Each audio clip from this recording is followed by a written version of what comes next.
Salmos 73, versículo 13. Com efeito, inutilmente conservei puro o coração e lavei as mãos na inocência. Eu não sei se você já ouviu falar sobre o Salmo de Asaf. É esse salmo aqui que está na Bíblia Sagrada, no capítulo de número 73. Porventura você já ouviu algum pregador falar sobre Asaf, que estava invejando os ímpios que estavam prosperando, que estava reclamando que ele era um homem temente a Deus, um adorador de Deus que estava na casa de Deus, e aqueles ímpios que não temiam a Deus estavam prosperando enquanto ele que estava ali não prosperava? É aqui que está esse texto, caso você já tenha ouvido falar. E eu separei aqui a fala de Asaf, que está no versículo 13, para a nossa meditação de hoje. Aqui ele diz o seguinte: com efeito, inutilmente conservei puro o coração e lavei as mãos na inocência. Podemos identificar facilmente aqui uma crise espiritual que Asaf estava passando, talvez até mesmo uma crise de identidade. E por que eu digo isso, crise de identidade? Porque nós precisamos saber quem nós somos em Deus, quem nós somos em Cristo. A palavra de Deus vai falar várias coisas, muitas coisas a nosso respeito com relação à nossa identidade em Deus. Uma delas é que nós somos criaturas de Deus. A partir do momento que nós cremos em Deus através de Jesus Cristo, ou seja, a partir do momento em que cremos no Evangelho do Senhor Jesus Cristo, nós recebemos o Espírito de Deus e nos tornamos filhos de Deus. Aí entra uma outra identidade que nós temos em Deus. Todos nós que cremos no Senhor Jesus Cristo somos filhos de Deus. Não somos apenas criatura, somos também filhos de Deus.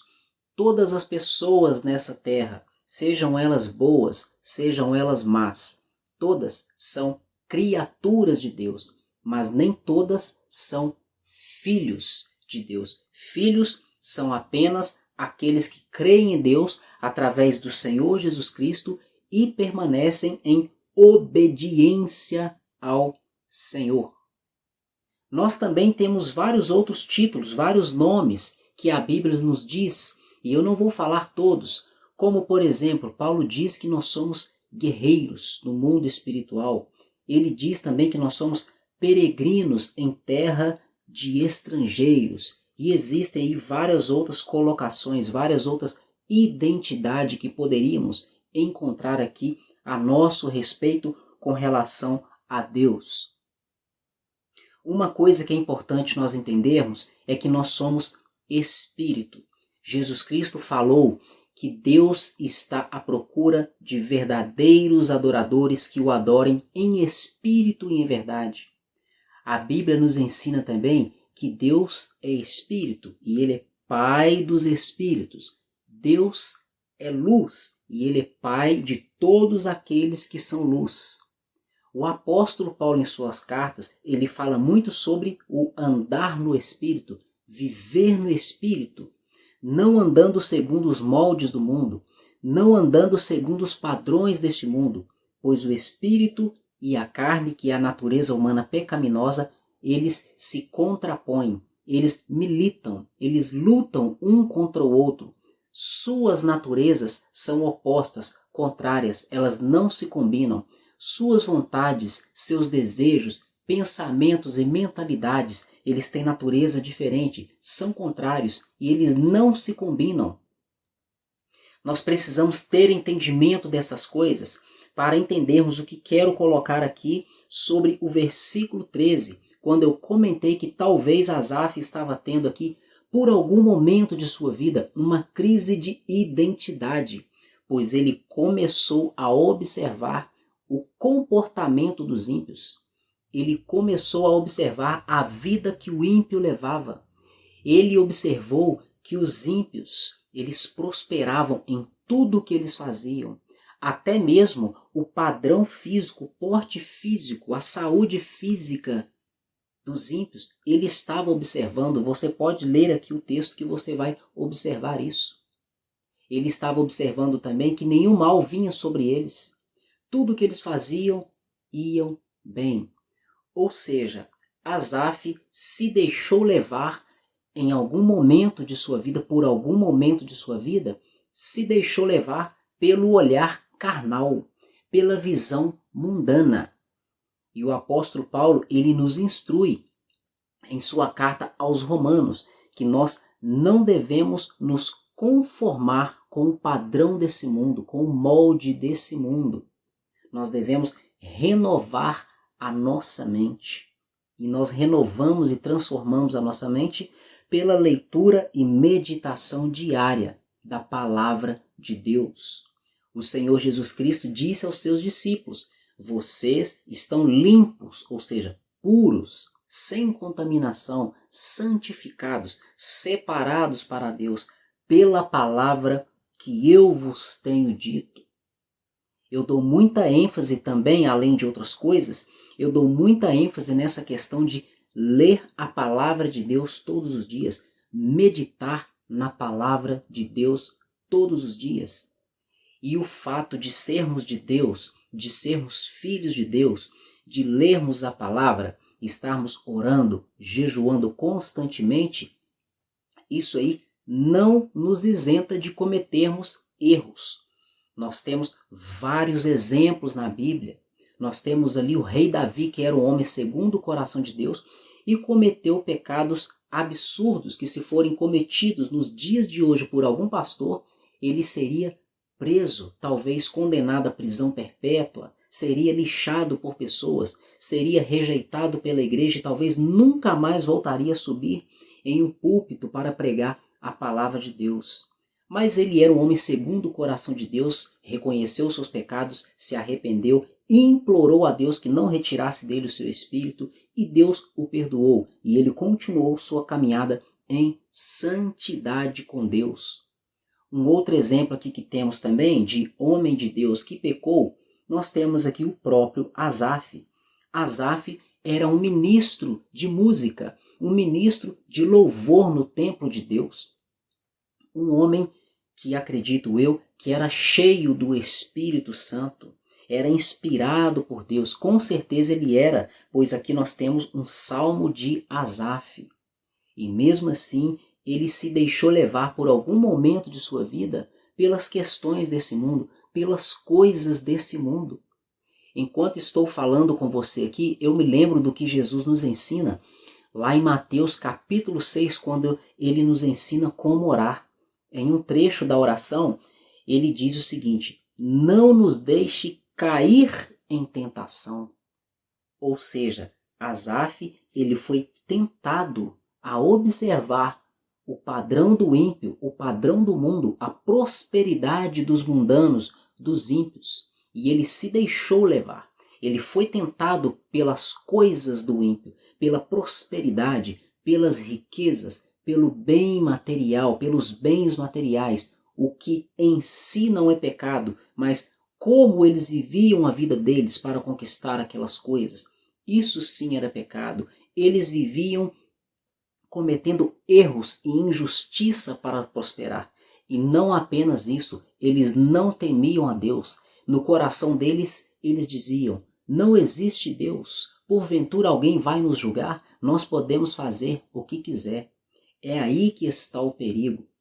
E Jesus Cristo nos ensina também, e está lá em Lucas, no capítulo 22, quando ele fala para os seus discípulos: vocês não puderam vigiar pelo menos 1 hora comigo? Estejam em vigilância e também em oração, para que vocês não entrem em tentação.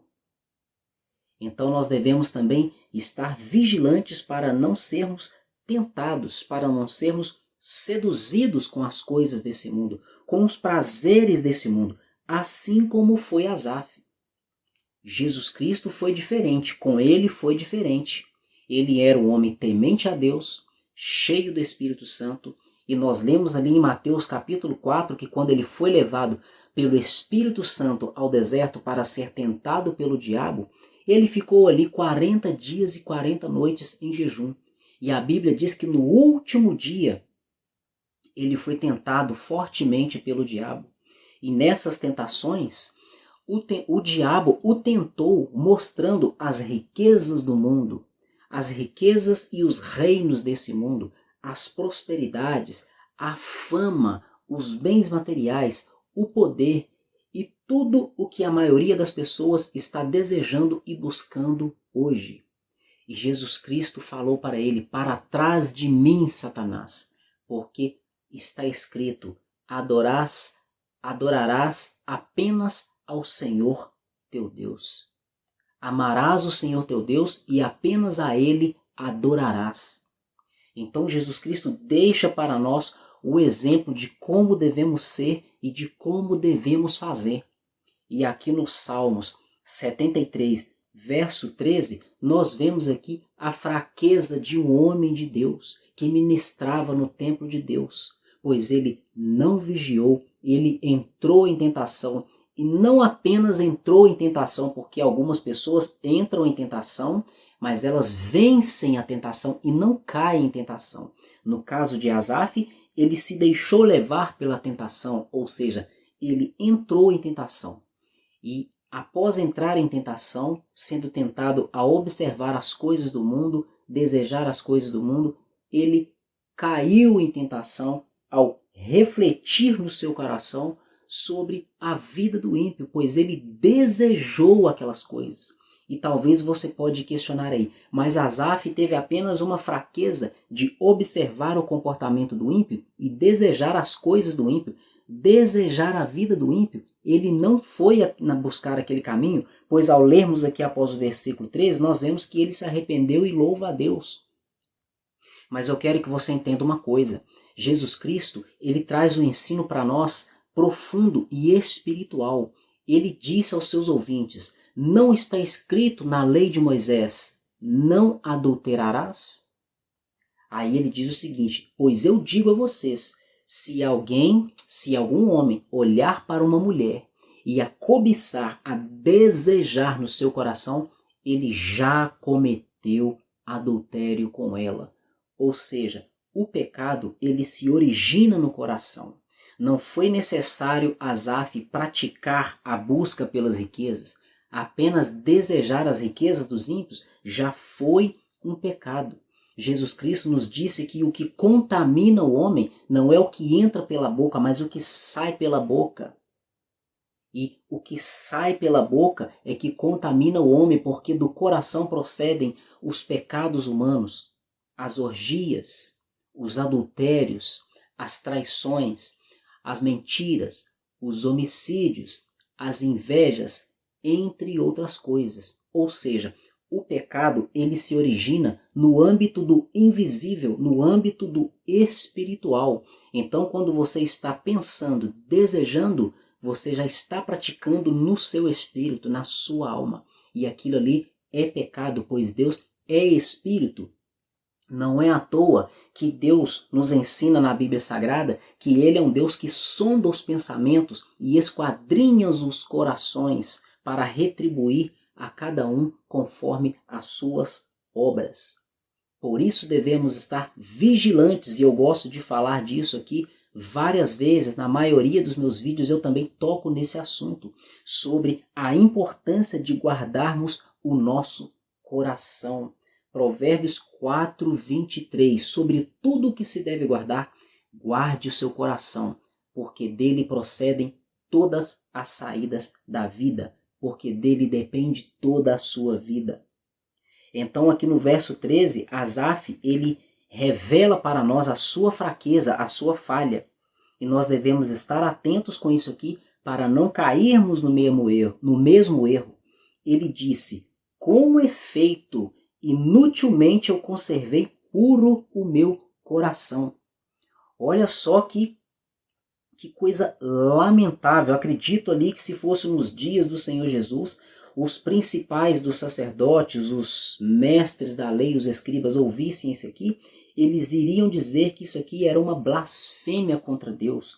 Ele está dizendo que ele conservou puro o coração dele, ele manteve santidade, ele rejeitou as coisas do mundo, ele rejeitou os prazeres da sua carne, as suas próprias vontades, para agradar a Deus, meditava na lei do Senhor todos os dias, buscava agradar a Deus, ou seja, ele buscava a pureza, a santidade no Senhor Deus, o que Deus requer e exige de nós.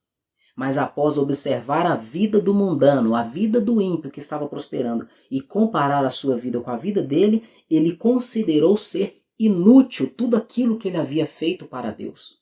Todo aquele período, todo aquele tempo de busca, toda a sua vida dedicada em viver para Deus e buscar a Deus. Veja como a nossa natureza é falha e é terrível. Ele disse que foi inútil conservar puro o seu coração. E ele diz aqui com efeito, ele fortalece, é como se ele estivesse dizendo assim, de fato, com certeza, com efeito, inutilmente eu conservei puro o meu coração e lavei as mãos na minha inocência. Talvez você também já tenha passado por situações parecidas ou esteja passando. Quem sabe você não esteja questionando aí nos seus pensamentos, no seu interior, ou até questionando nas suas conversas com pessoas, ou com alguém da sua casa, ou da sua igreja, ou do seu trabalho, ou até mesmo com Deus nas suas orações. Você esteja aí questionando: Senhor, eu tenho te servido, eu tenho buscado a sua presença. Eu tenho frequentado cultos, ouvido a palavra, eu leio a palavra em casa, eu oro todos os dias, às vezes ou frequentemente eu faço jejuns, eu presto atenção nas minhas atitudes, nos meus pensamentos, para não pecar contra ti, para agradar ao Senhor, e eu continuo, Senhor, nessa vida passando necessidade, passando por escassez, por sofrimento, por lutas, por tribulações. E olha aí, Senhor, os ímpios estão prosperando. Talvez você tenha algum conhecido que não crê no Senhor, tem até religiões aí que são contrárias à Bíblia Sagrada, pessoas que estão servindo a outros deuses, a outras entidades, e estão chegando aí com carrões na sua porta, eles frequentam lugares caros, têm condições de fazer viagens caras, têm condições de pagar tudo o que precisarem, comprar tudo o que quiserem, e não servem a Deus. E você que está aí servindo e buscando a Deus, talvez esteja questionando isso aí.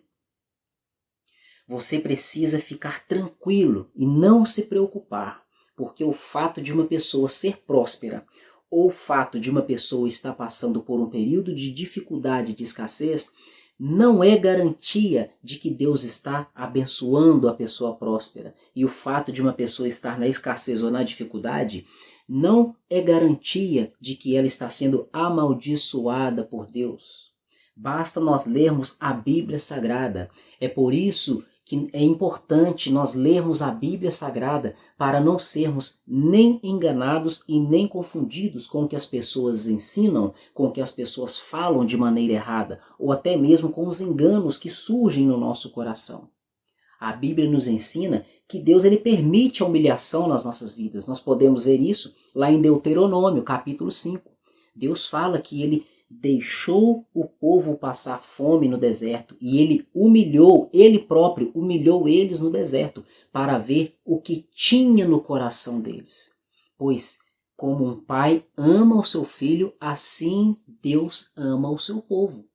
Então existem situações que Deus permite a dificuldade, permite a escassez. A palavra de Deus nos ensina que todas as coisas contribuem juntamente para o bem daqueles que amam a Deus.